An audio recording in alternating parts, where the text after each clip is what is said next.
Bueno, una vez más, estimados alumnos de turno noche de Instituciones de Derecho Público, vamos hoy a ver la unidad 10, que es la unidad de garantías. Es la última unidad antes de entrar en la parte orgánica de la Constitución, que es donde están los poderes. Va a ir un cuestionario con esta unidad, que son 9 preguntas.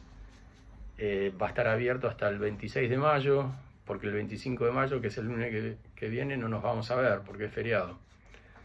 Y después también ya tienen un cuestionario de derechos sociales, políticos y de tercera generación, que está en la unidad anterior que ya vi, que ya está subida, ¿no?, en el campus. Bueno, yendo a lo que es la unidad 10, a lo que es garantías. Ustedes se acuerdan que cuando vimos el sistema de derechos, en la unidad 7 estaban los principios, los derechos y las garantías. Habíamos mencionado los derechos del artículo 14, los del 15, 16, 17, y habíamos dicho qué sentido tenía contar con estos derechos si no tenemos una forma de protegerlos. Bueno, de lo que se encargan las garantías en este capítulo es eso, de proteger los derechos constitucionales consagrados en la primera parte de la Constitución y en otras leyes. Entonces, ¿qué son los principios? Bueno, los principios son aquellas formas procedimentales de defensa de los derechos. Sin esos procedimientos, los derechos no tendrían sentido. Podríamos decir que los derechos son el fondo de la cuestión, artículos 14, 15, 16, 17, 18 de la Constitución, y las garantías son la forma procedimental de esos derechos, que están algunos en unas leyes y otros están enumerados en la Constitución. De eso nos vamos a encargar ahora. Las garantías, como ustedes saben, están divididas en garantías genéricas y en garantías específicas. Las garantías genéricas las tenemos en el artículo 18 de la Constitución Nacional, que hablan del debido proceso. ¿Y qué es este debido proceso? Bueno, son un conjunto de garantías procesales para defender a las personas en los procesos y tratar de protegerlos del abuso de la autoridad.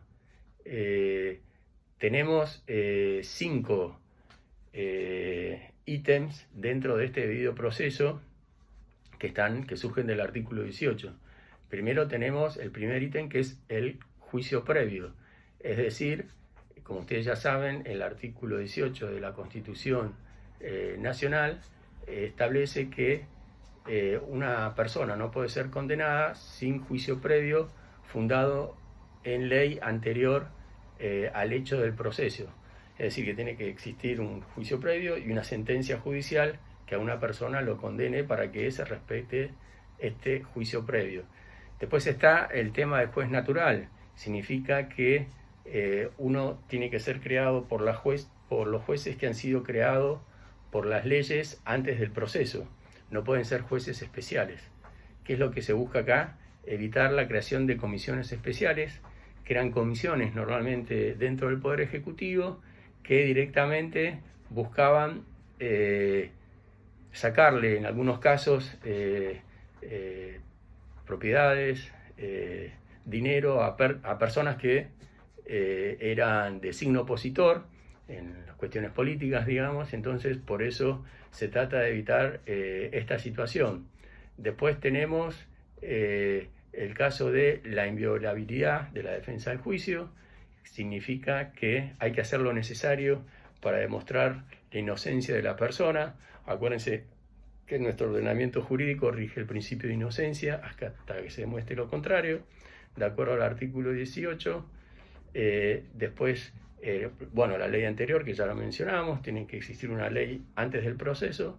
Y la quinta garantía genérica es no existe la obligación de declarar contra uno mismo. Nadie puede ser obligado a declarar contra uno mismo. En un proceso penal, en una declaración indagatoria, uno tranquilamente puede ir y por consejo de su abogado puede declarar puede no declarar y eso no implica ninguna presunción en su contra. Este famoso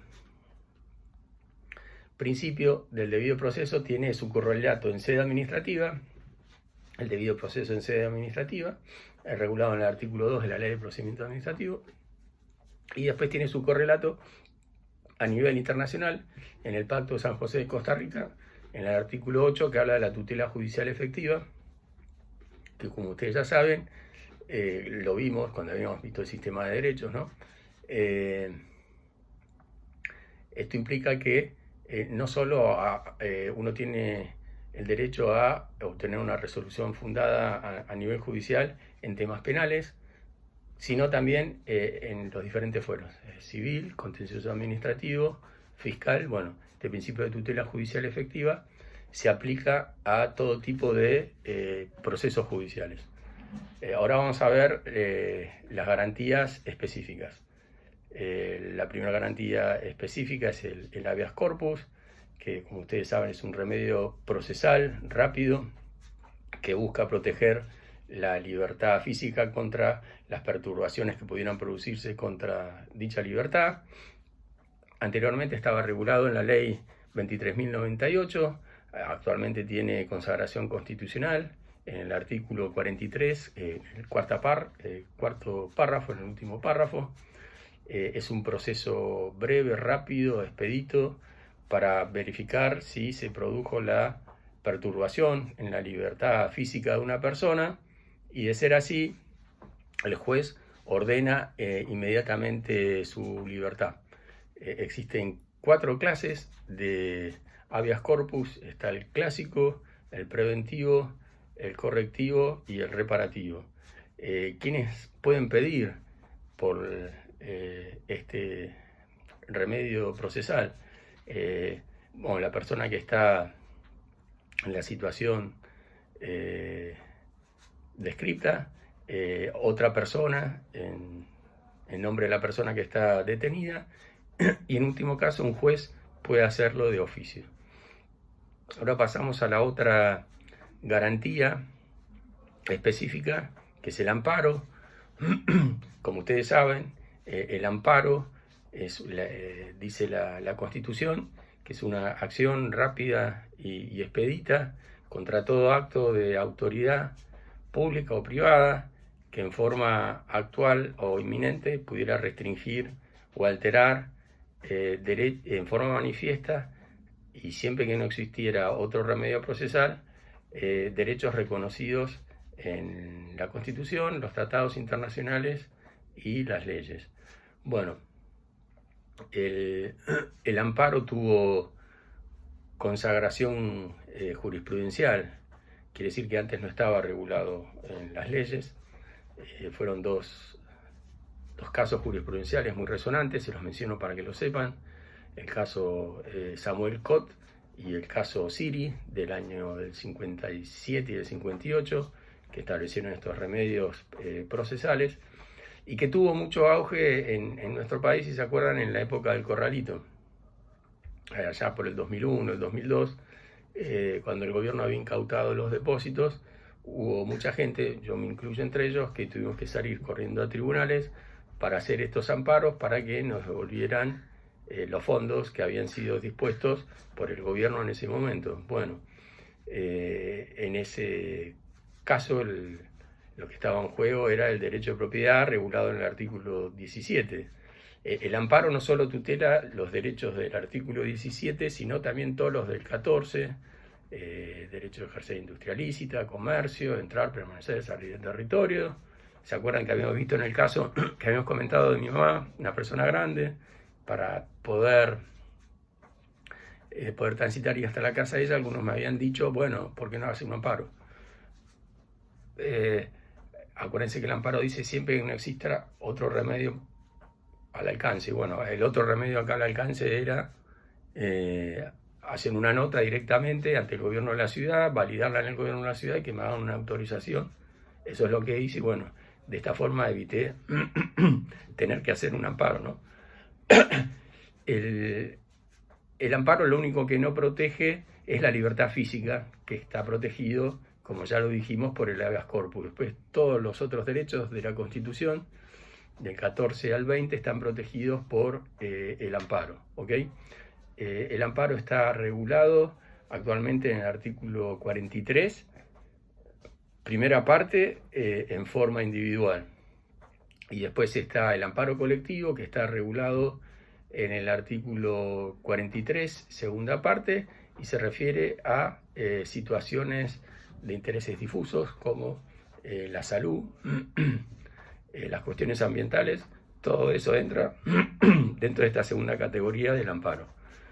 ¿No? Siguiendo con las garantías específicas, vamos a ver ahora la tercera garantía, que es el habeas data, que está regulado en el artículo 43, tercer párrafo de la Constitución Nacional, y que es una garantía que se le da a toda persona para exigir de órganos públicos o privados que tengan información sobre esa persona, sobre la familia, para que le digan por qué la tienen y para qué la tienen.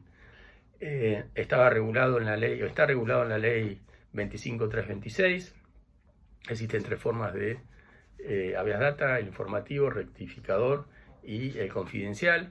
No se utiliza el habeas data, por ejemplo, para secreto periodístico o para obtener informaciones históricas. ¿Okay? La otra garantía que nos queda, la específica, es el recurso extraordinario, que es un remedio procesal, como dice la palabra, extraordinario, para poder revisar las sentencias definitivas emanadas de tribunales, entiéndase, cámaras federales o provinciales, que son contrarias a la Constitución, de forma tal de poder apelarlas, llevarlas a la Corte Suprema de Justicia y que sea este órgano el que la revise para ver si es constitucional o no. Y de esta forma cumplimentamos, ¿se acuerdan?, el artículo 31 de la Constitución Nacional, que habla de la supremacía de la Constitución. O sea que en última instancia sea la Corte la que va a revisar las decisiones de los tribunales inferiores. Este recurso extraordinario se deriva del sistema de control judicial difuso, que, como ustedes saben, rige en nuestro país, donde el Poder Judicial puede revisar la constitucionalidad de las leyes. Pero, ¿qué pasa? Este recurso extraordinario no es de tan fácil implementación. ¿Por qué? Primero porque existe lo que se llama el famoso rito certiorari, que es el artículo 258 del Código Procesal, que le da la facultad a la Corte de decidir si una cuestión es cuestión federal o no. Esto está regulado en el artículo 14, 15 y 16 de la Ley 48, y además la Corte tiene la facultad, por reglamentación, por 2 acordadas, una, la 4 del 2007, que no deja que los recursos tengan más de 40 páginas, y otra, una acordada del año 2019, creo que es la 20, que establece un límite para que, en caso de que el recurso extraordinario no proceda y uno vaya en una queja, para pagar la queja, para que le abran el extraordinario, tiene que pagar un importe de 100.000 pesos. Con lo cual, el acceso por recurso extraordinario a que la Corte revise una cuestión es muy difícil de lograr. Por eso la Corte tuvo que flexibilizar este recurso extraordinario y se han elaborado 3 teorías: la sentencia arbitraria, que es la sentencia judicial desprovista de ley, que lo único que importa es la voluntad del juez, en donde se declara la inconstitucionalidad porque vulnera el principio de debido proceso.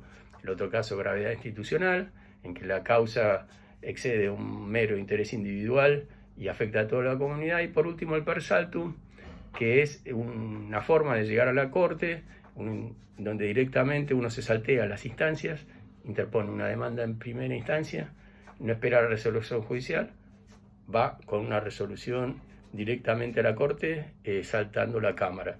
El primer caso fue el caso José Dromi y otro caso fue el caso de los aeropuertos allá por la década del 90. Bueno, esto es todo por hoy. Nos vemos, no el 25 de mayo, sino ya nos vemos en junio. Que estén muy bien y bueno, me parece que vamos a seguir conectados a través del campus. Cualquier duda, ya saben dónde encontrarme. Hasta luego.